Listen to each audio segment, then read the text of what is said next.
Okay, we're reading from the Srimad Bhagavatam. This is the 10th canto, chapter 1, text numbers 62 and 63. Is that correct, Babu? 62 and 63? We can't hear you. Text 64. Text 64. Okay, got it. Text 64.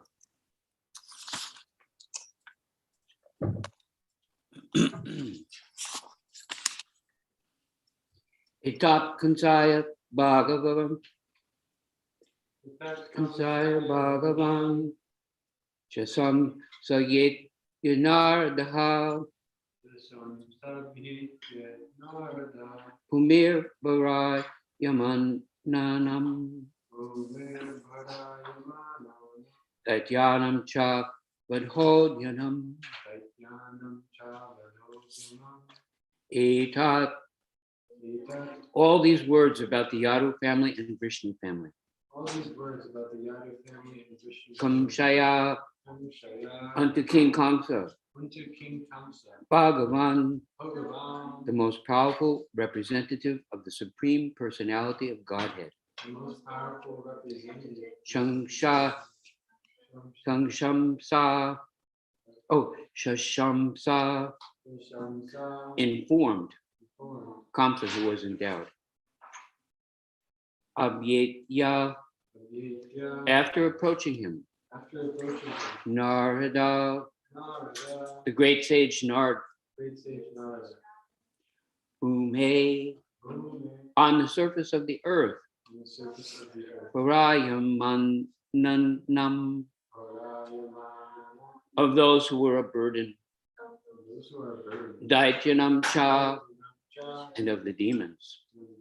Vada, uyamam, the endeavor to kill.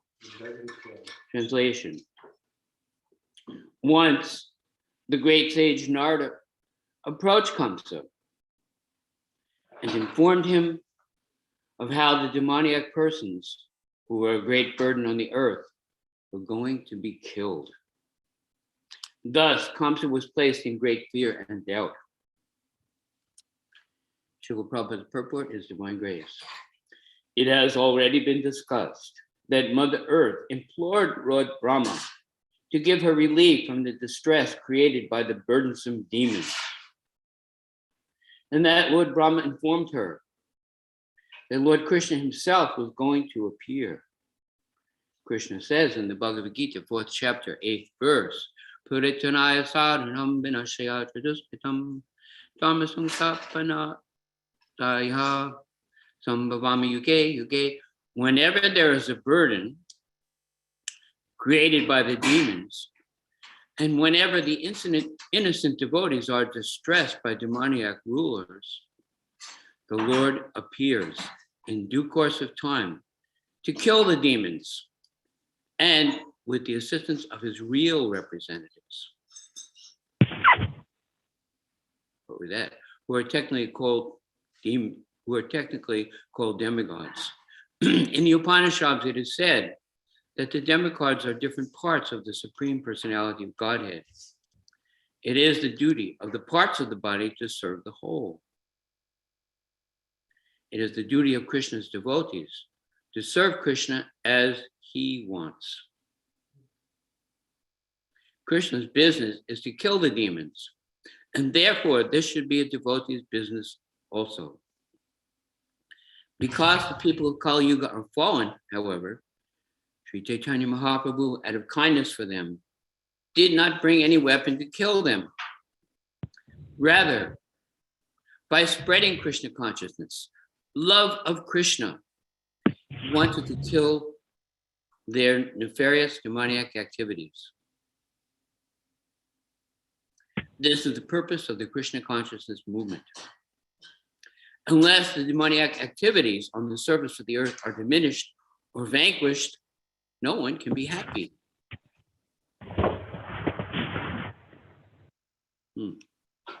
The program for the conditioned soul is fully described in Bhagavad Gita. And one simply has to follow these instructions to become happy. Sri Chaitanya Mahaprabhu has therefore prescribed Harinama, Harinama, Harinama eva kevalam, kalo nasteva, nasteva, nasteva, gatir anyata. Let people chant the Hare Krishna mantra constantly. Then their demoniac tendencies will be killed and they will become first-class devotees, happy in this life and in the next.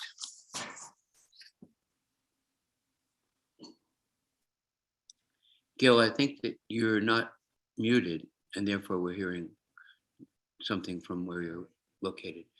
Om Gyantamarandhyasya Gnanjananchilakaya Chakshuramilitamyana Tasmai Shri Gurave Namaha.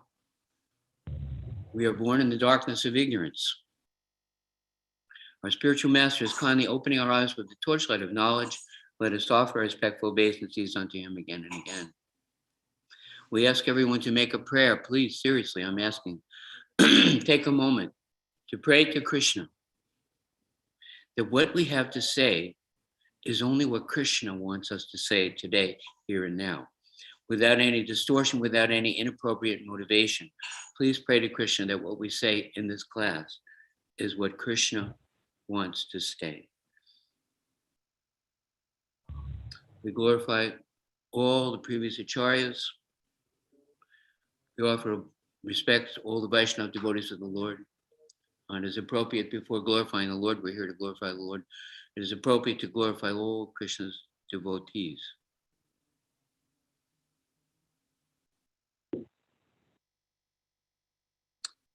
In one sense, we're not qualified to give class, but we're here as a service on request of the Vaishnava.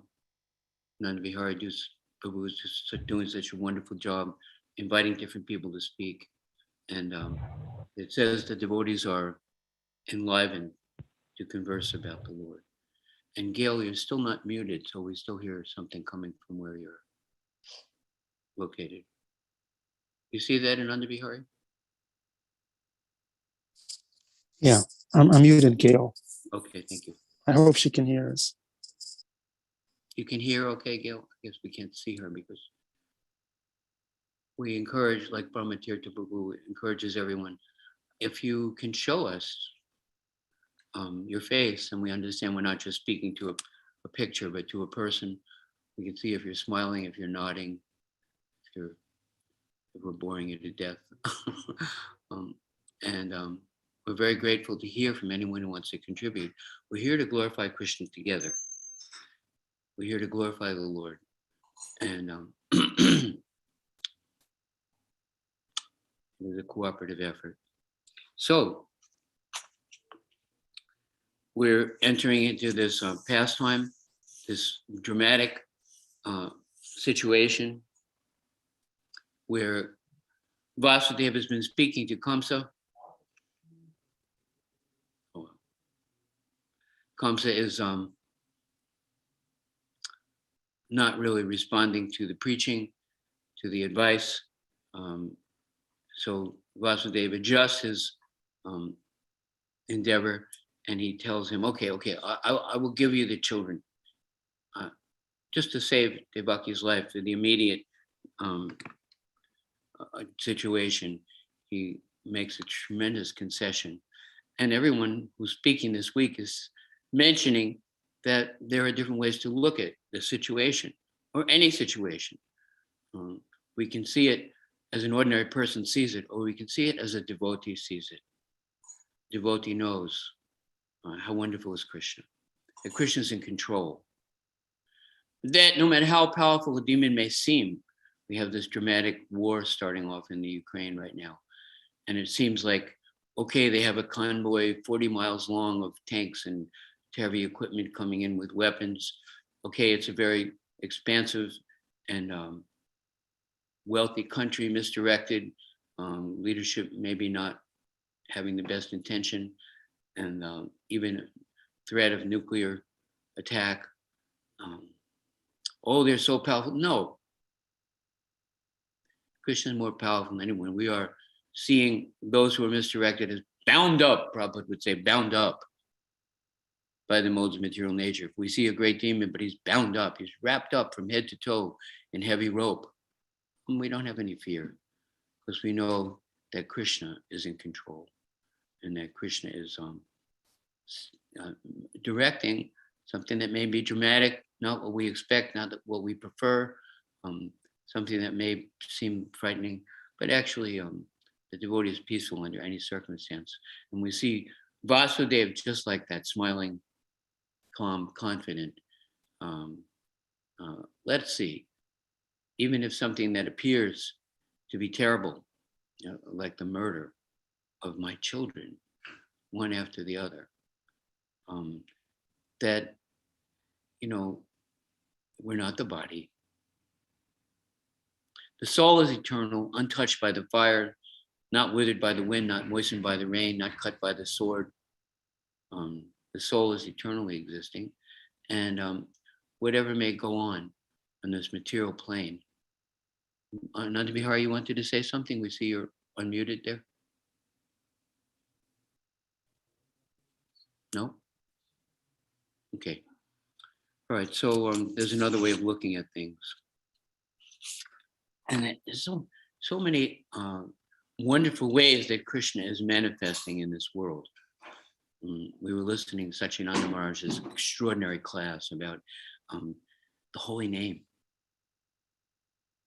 Rupa Goswami went to Prayag, and there he observed thousands of devotees leaping, dancing, chanting, smiling, laughing, rolling on the ground. And they were absorbed in kirtan, and in the middle of the kirtan, this golden, effulgent form of the Lord, trembling, all his limbs trembling in ecstatic symptoms. And he could understand, wow, I wish I could be like that. He followed the Lord to the place where Lord Chaitanya was taking lunch. And from a distance, he was offering obeisances again and again. Just so much overwhelmed by the beauty of Lord Chaitanya. And Lord Chaitanya said, come here. Requested, commanded him, you come here, come over here. And he embraced Rupa Goswami.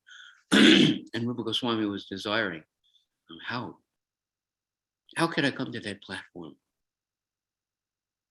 And then Maharaj told the story. We're, of course, plagiarizing here, repeating what we heard.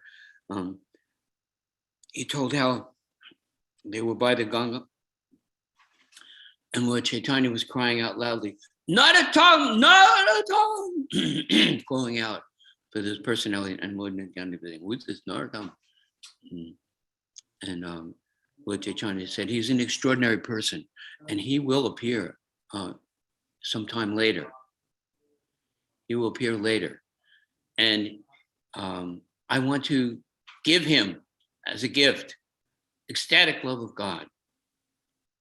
This feeling that I have, and he took somehow or other, took the love of God from his heart, and he placed it within the water of Mother Ganga. And he said, when Narottam comes to bathe here, give him this gift. And a long time later, long after Lord Chaitanya disappeared, Narottam Das Thakur came there, and when he entered the water, Mother Ganga said, here, this is from Lord Chaitanya. This is ecstatic love of God. Please take it.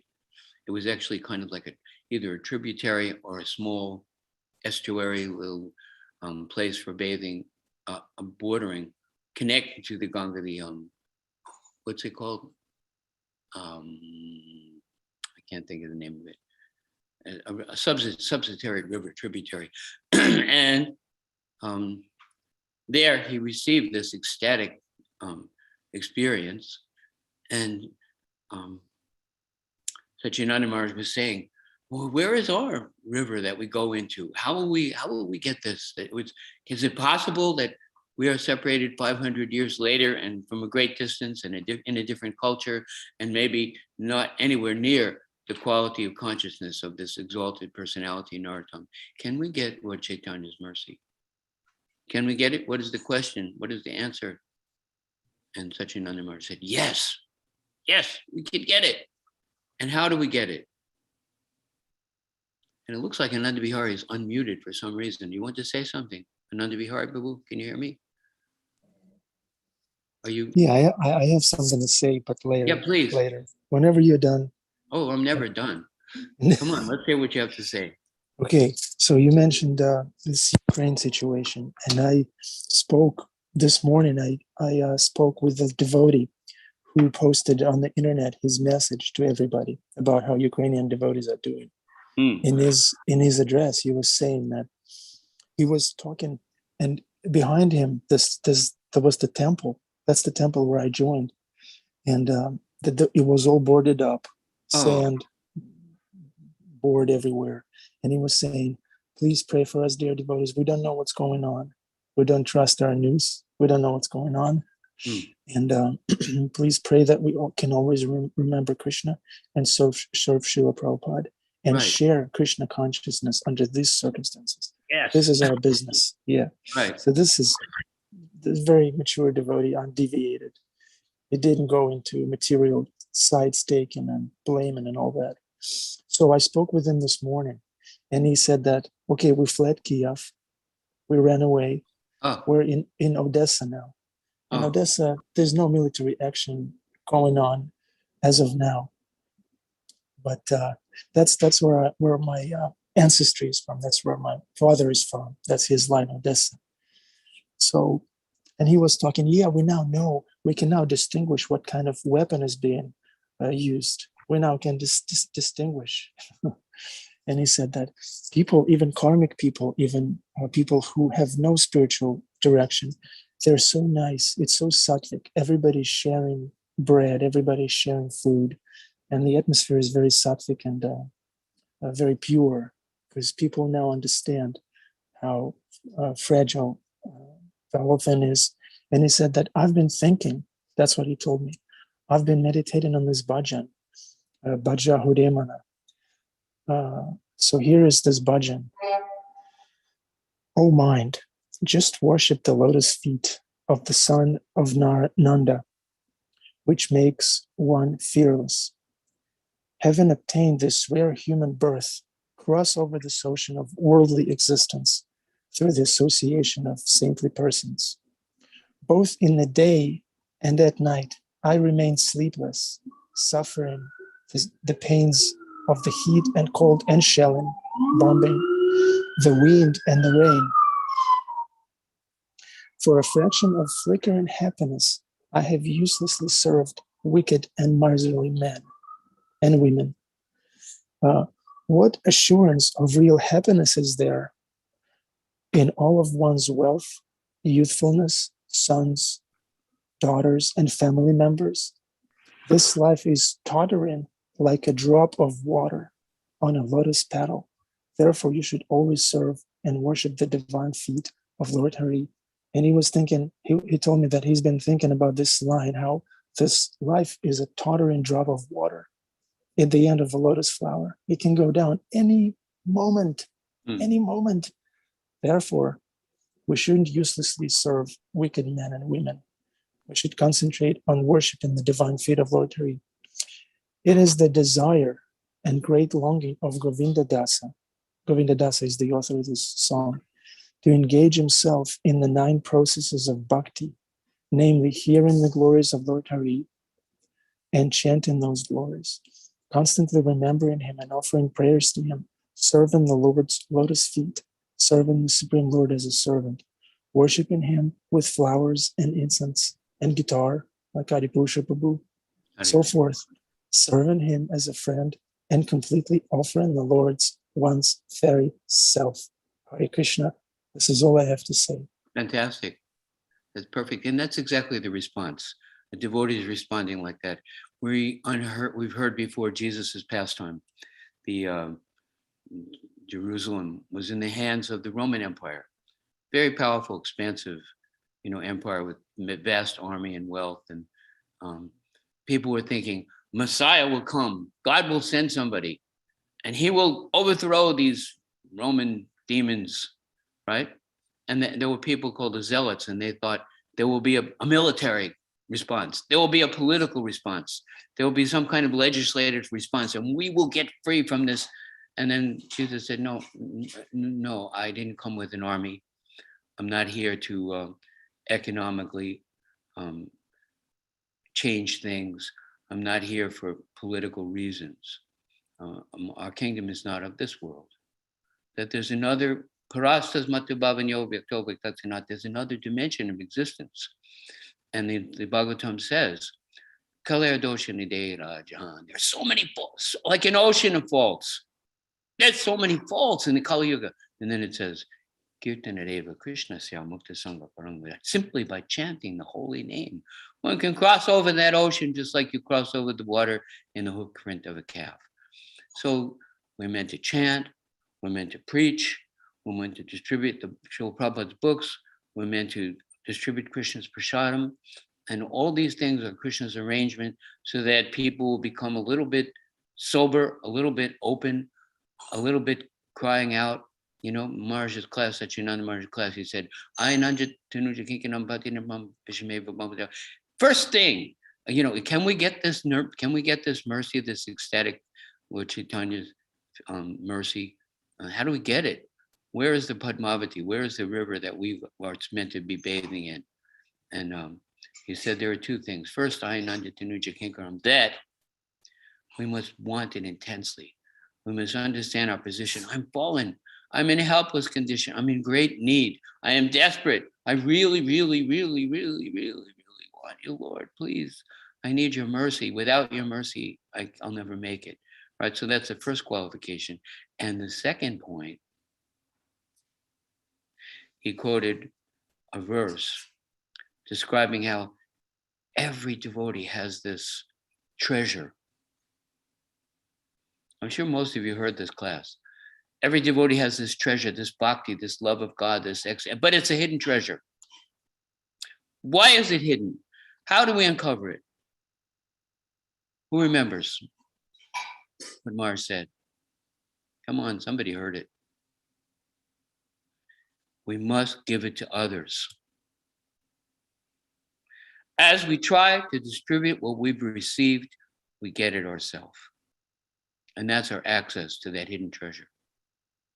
First, we must really want it, and then we must endeavor not just to be Krishna conscious, but to give Krishna consciousness, one way or another. And everyone can do this. Everyone. It may not be a worldwide preacher, but within your family, within your neighborhood, within your circle of influence, somehow or other. Please chant the holy name. Please hear what Srila Prabhupada has to say. It's a great gift. It will solve all the problems. When you have $1 million, all your $10 problems are solved. So a devotee sees like that. He's not praying for weapons, material, destructive weapons. There's so much literature going out now about how they have a new kind of flamethrower that can vaporize human bodies, and they have, this drone and that and this will do that and this, and then we will fight and people will send weapons. Send the holy name, send the devotees. The devotees run to the place where there's difficulty. The fireman goes to the fire. The doctor goes where there's an epidemic. The lifeguard goes to the deep water. And people are hungry. They're searching. They're beginning to understand this lotus leaf, drop on the lotus leaf situation. Oh my goodness, we are in a dangerous, precarious situation. We are in great need of rescue from something much higher than our own individual capacity, right? We'd like to hear questions, comments, angles of visions. Ananda Bihari's comment was priceless, just fantastic. We're here to glorify Krishna together. We're here to remember the way a devotee sees this. And Dr. Shik, please speak. Hare Krishna. Yeah, that was a great story by Ananda Bihari. I didn't know he was from Ukraine. But one question I have is, in order to be unmotivated, it could be a very subtle thing. Even if we have our own desire to preach, it could be a motivation that's coming from our own mind. So if we're surrendered to Krishna completely, aren't we automatically also giving Krishna to others? We try, we desire, we hear that it's appropriate. We say, Lord, use me. I'm not qualified. I'm here on your behalf. Let me dance as you like. That's what Prabhupada said when he got off the boat, and look where it went. I just want to share one pastime we observed yesterday, day before yesterday. Rameshwar Prabhu gave class about book distribution. And then after class, we took a little prashad and we went for a walk around the neighborhood. Now he just had his hip replaced. He's just, the two of us are just hobbling along like two old geezers, you know. I wanted to show him the new kitchen we're opening up on 4th Street. He said, I don't know if I can walk that far. It's like 2 blocks. So we just walked along slowly. We had to stop a few times. We got to the kitchen and he was, you know, appreciating the fact that this Krishna has miraculously helped us to appear and it's functional.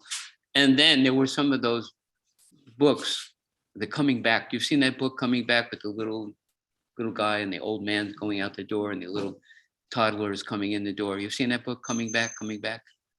Yes? Anybody? Yeah, okay. So there was that book. And I said, you know, this is really a nice book. People like this. He said, oh, I wrote that book. And then I said, well, he goes, what? I wrote that. What do I need? I said, take the book. You know, we're supposed to always have a book with us. So we went out of the kitchen. We got about 10 feet down the street. And there was this young man sorting out the garbage in our neighbor's building. And I said to him, good morning, Hare Krishna. I said, you know, I always see you working with very dedicated and you do such a good job and you're doing this with your heart in a very sincere and dedicated way. And then Rameshwar said to him, he's appreciating your consciousness that, you know, that you're trying to be diligent in your duty.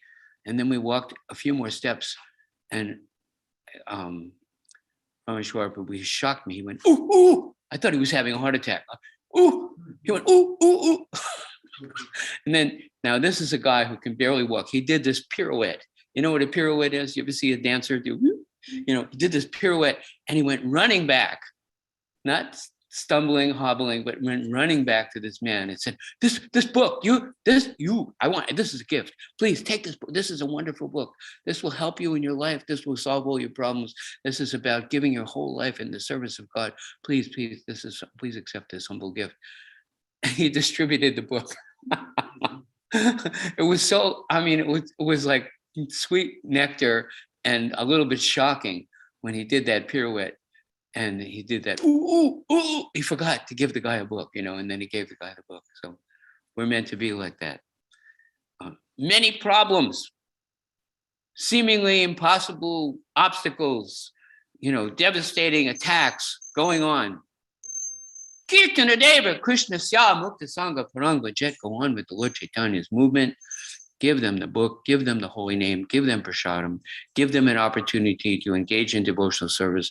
And when they see that you are untouched, unfazed, not worried, joyful, we're not just tolerating the things that we're thanking Krishna. We thank Krishna, you know what you're doing.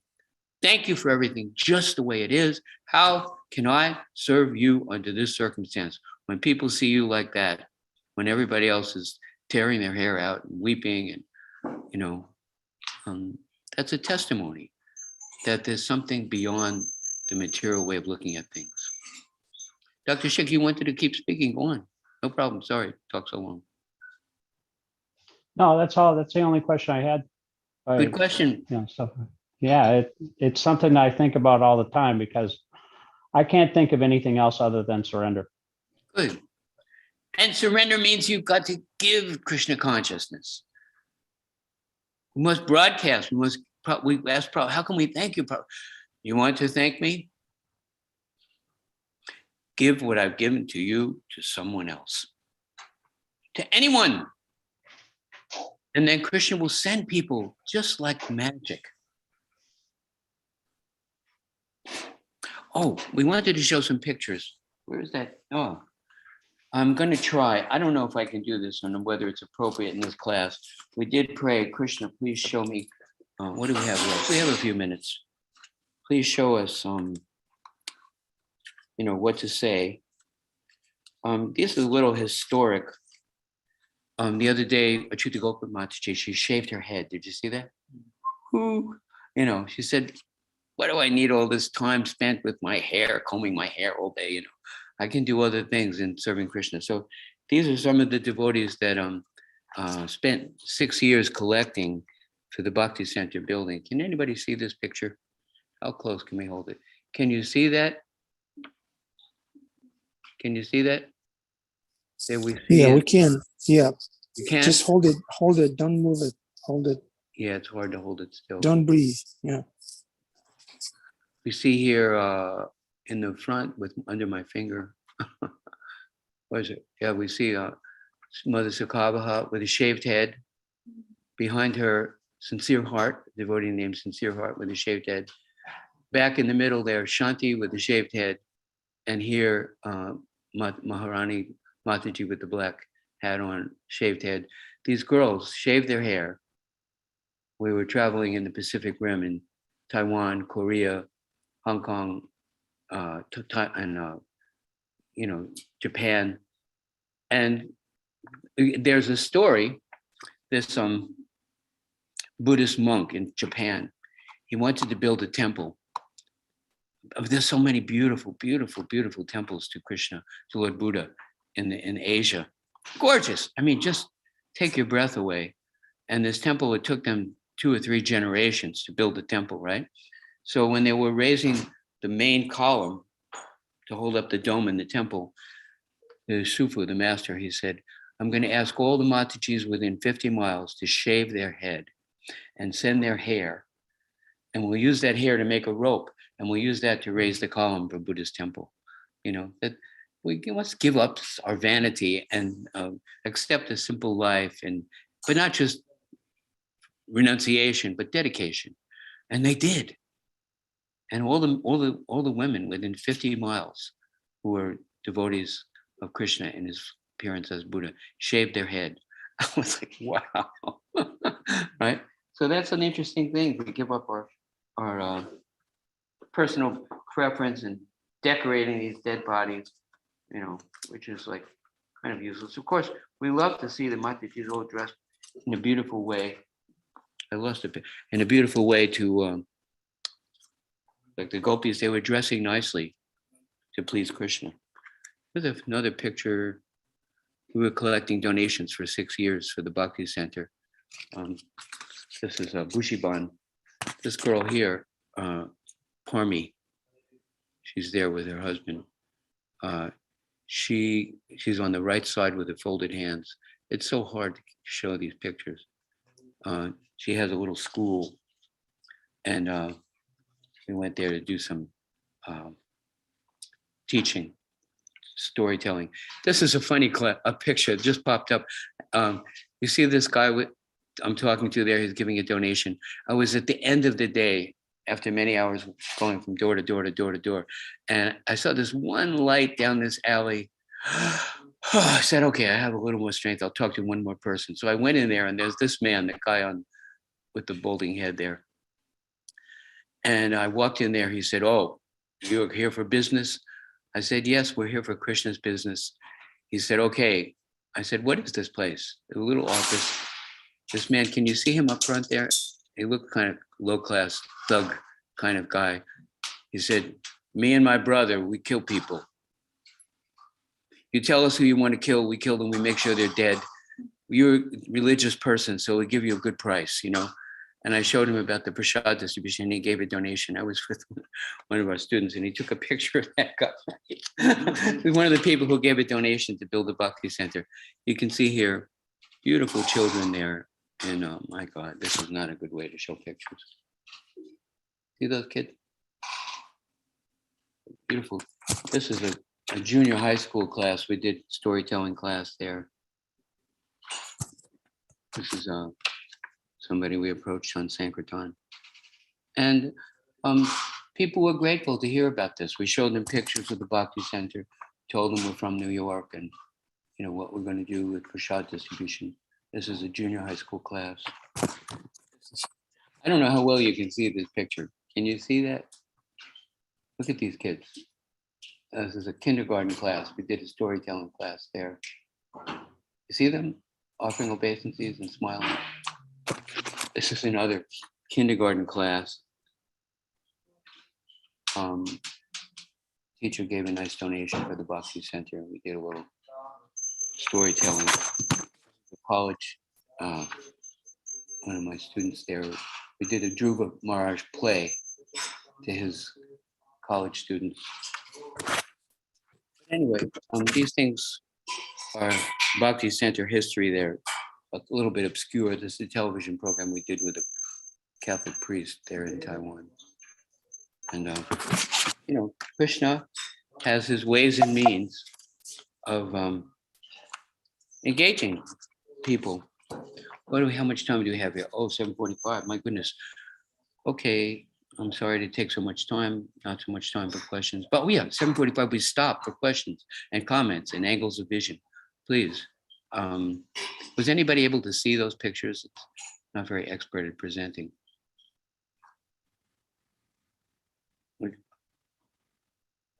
Ananda Vihari Prabhu, you want to say something? Ananda Vihari is unmuted, but I don't hear him.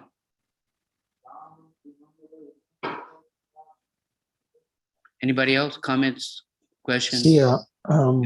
So this Vajragopal, my friend from the Ukraine, he was saying that, Ananda Bihari, remember you told me about the fire that you had at your hostel? I said, Yeah. yes. And he said, this is exactly how I feel.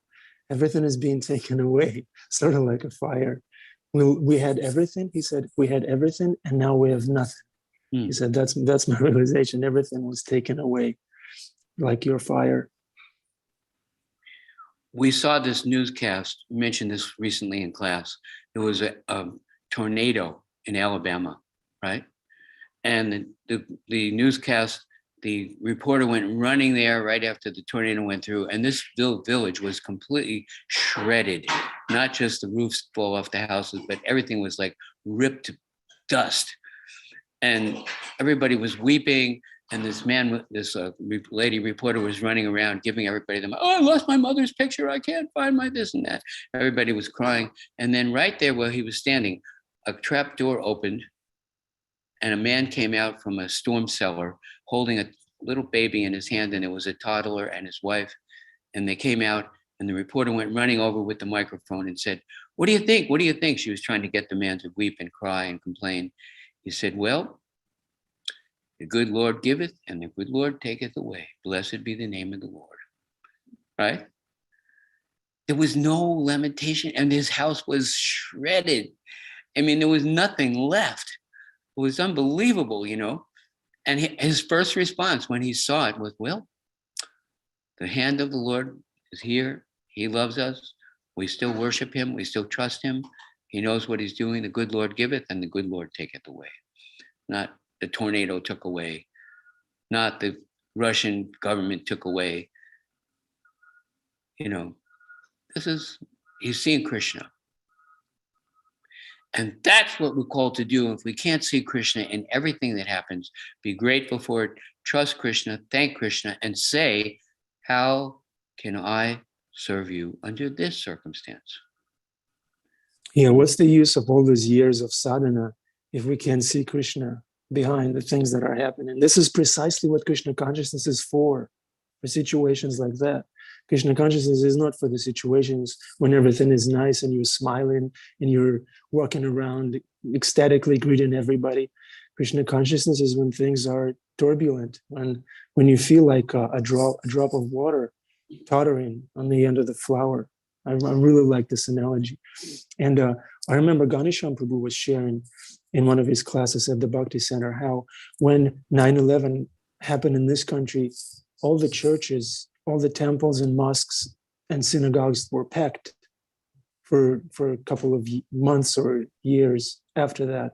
But then things went back to kind of this normal, back to normal. Everybody's became petty again, complaining about things that aren't worthy of being upset about. So it's a major wake-up call for everybody. Situation like that. Wake-up call, wake up to Krishna. You know, we were talking in class the other day. I woke up to war. I woke up to war. Yes, every day we wake up to war against our uncontrolled mind. We wake up to war against, other people's mind who are trying to drag us into their mentality. Mundane perspective. Jamuna Jayamats, you want to say something? Please, let's hear from you. Haribol, Adi, I was just, your stories and your pictures of the beautiful people of Taiwan. I was in Taiwan about, I guess it's now 4 years ago, for some work. And I knew there was a temple there. So it was quite an adventure finding it. One cab driver dropped me off one place. It was pouring rain. And I found it. And it was actually Gora Punima when I arrived. And it was so beautiful, such sweet deities. And then Kirtan started and I was at the back because I'm shy, I didn't know anybody. And I get up and I start dancing and I see a face that I think I know. And it's a woman who had spent some time at the Bhakti Center. She's actually from Taiwan and she was there.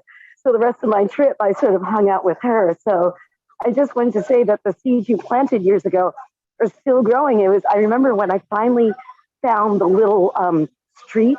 It was on the second floor, and they didn't know where it was, but I heard the tung, tung, tung, tung, tung, tung. So I just literally followed the sound of the mridanga, and I found it. So it was a beautiful part of my trip. So I want to thank you for planting those seeds because they're growing. It was a beautiful community. So thank you. Krishna's working. All glory to Prabhupada. Haribol. Any other comments or questions? Angles of vision, please.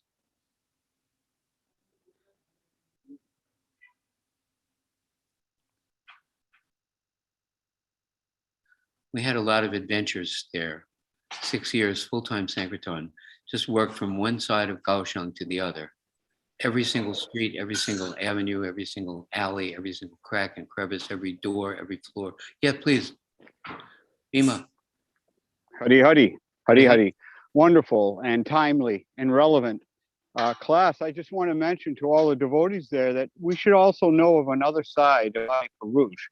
He may be the gentle Friar Tuck, feeding the world and spreading love of God, but he also carries. You're breaking but up. there's a. I'm gonna show it to all you. Oh shoot! Hold on. I'm in the field. How about now? How are we doing now? Can you hear me? Yeah. Can you hear me? Yes. Yeah. Okay. So,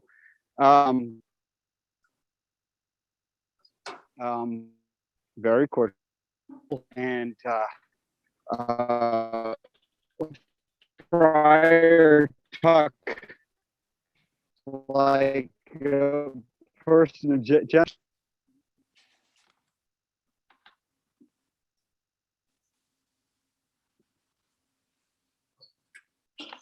We can't hear you now, Bhima. You're breaking up. Time they call upon us to depend on Krishna, but Krishna calls upon us to do what is necessary to protect the devotees at all costs, and we have nothing to worry about. It's a great way to die, so understand that by example, and there is a picture, and I intend to find it, of Adi Purusha walking next to Srila Prabhupada at New Vrindavan, packing a 44, hanging off his bare chest. He was a real stud back then. Hare Krishna. That's all I gotta say. Glory to Prabhupada. Who's that? Picture. He has a picture.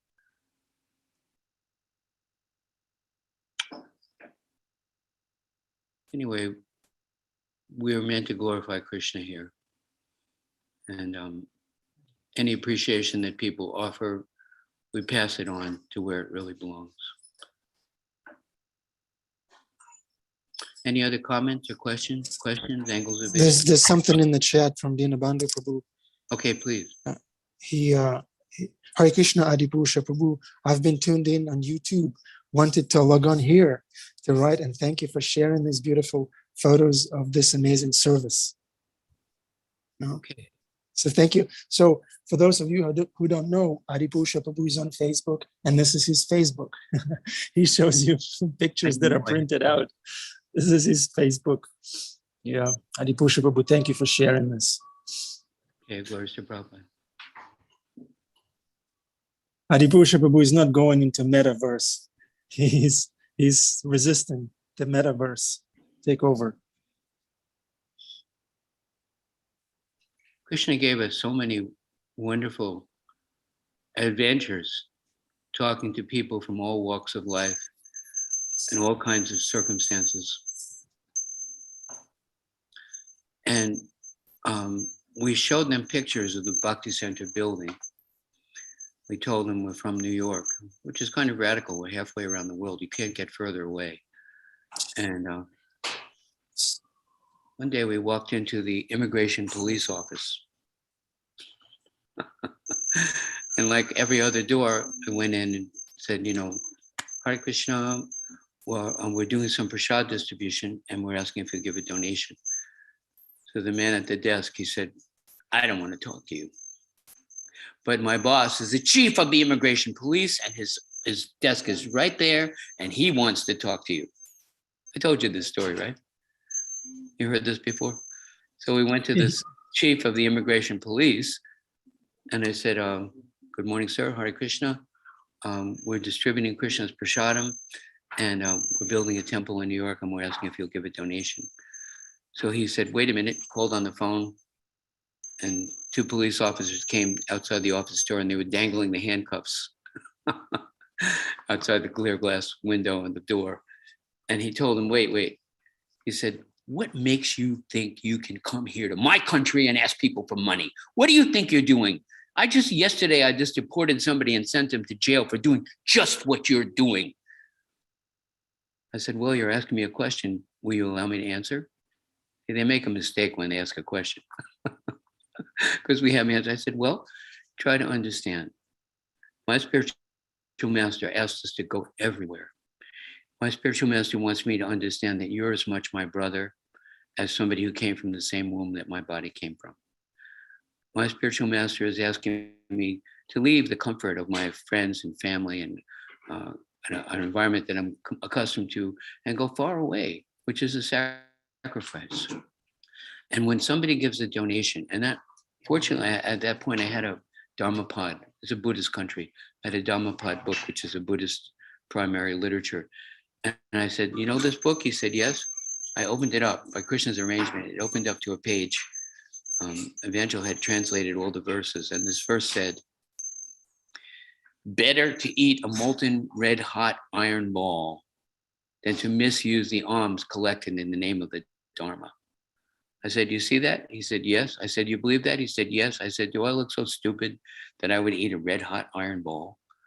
Don't you understand that we collect as much as possible everywhere, and we try to encourage people to do this. And then we take something for our own maintenance, but we have simple clothing. We eat vegetables. I'm sleeping on the smallest bed possible. And we work as much as possible. And we give back what we collected to society in the form of literature, in the form of temples, in the form of distributing this holy food that's been offered to the Lord, and in the form of performing arts and graphic arts that illustrate the principles of the revealed scriptures. So we're trying to uplift people, and people will benefit. People will benefit by that. So we're here to benefit the people of your country by giving them a chance to do something that will help them. And this man looked at me. And somehow or other, Krishna gave him a little shift in his perspective. And he said, you know what? He pulled out his wallet. I'm giving you a donation. I'm going to give you $200. And thank you very much for coming to my country. And I'm giving you another $200 for my assistant who didn't even have the courtesy to ask you what you're doing and why you're doing. This stupid man doesn't even know common courtesy. And thank you very much. And then he went like this to chase away the guys with the handcuffs. So, we have the opportunity to benefit people. That man is benefiting to this day because Radha Murali are being worshipped, because Krishna's prasadam is being distributed, because Krishna's word is being broadcast from this building that he gave a donation to help purchase and renovate. And it looks like Bhima has another comment. Please speak. No, Bhima, no, what do you no. have to It's say? Dinabandhu Prabhu has a question. Okay. How does inspiration and empowerment arise to do such adventurous and daring service for Guru and Krishna? Dinabandhu wants to know how to get arrested for Krishna. Can you tell him? You just chant the holy name and say, Lord, where do you want me? Let me dance as you like. I'll do what you want. I'll say what you want. I'll go where you want. I'll talk to whom you want. And Krishna, Savasha Chaham Murti Sanivisto, he's in everyone's heart, right? And he's granting, right? Jiva, what is it? Nitya Nityanam, Chaitanya Chaitanam. Krishna's granting everyone's desire. And he's asking people to do different things. He has something he's calling you to do. It may not be exactly the same. But Bhima has his hand up. You have 1 minute, Bhima. Shoot. No, I'm sorry. I never wrote, I never took down my hand. I guess you got to take it down okay. as well as put it Okay. up. All But glories wonderful stories, Prabhu. All glories. to Srila Prabhupada. He's giving us all an interesting life full of challenges and experiences. But therefore, the devotee is fearless. Even with calm, even within a storm. Peaceful, even within a war. And don't think that the storms of life won't come to you in your life. These things are going to happen. And we have to be prepared. Leela Mataji was saying the other day, we're hearing about other people's experiences, like Vasudev's experiences and the experiences in the Ukraine and our own experiences that Krishna's given us. And that prepares us to respond appropriately. They have this program called Instilling Goodness. We have about 30 seconds. And what they do is they teach the children, even in kindergarten, how to respond. Simple thing like, first, mother, father calls, answer not slowly. Mother, father calls, and then they have one child act like the mother, one act like the child. And then call, ling, ling, ling, and then Mimi says, yes, mother, like this. Yes, mother, like that. Mother, father calls, answer not slowly. So we told this to Mother Kirtan with her 2 children. And we told the 2 children, and Mother Kirtan told me a few days later, she called the children and they came and they said, yes, mother. And she was like, whew, I almost fainted. It never happened like that before. But you show them the situation, you tell them how to respond to it, and then they know what to say. Even if your mother says something, well, here comes the Kirtan. Say, mother, it's Saturday. We don't have to get up early today. Respectfully, we disagree. Okay, I'll go to Prabhupada, Hare Krishna. Adi Purusha Prabhu ki jai, Srimad Hare Bhagavatam Grantaraj ki jai. Hare Krishna. Thank you, Adi Purusha Prabhu. Beautiful class. Thanks everyone for contributing, for tuning in regularly. So we're going to start at 7 a.m. tomorrow. Have a wonderful day. Answer not slowly when Krishna is calling.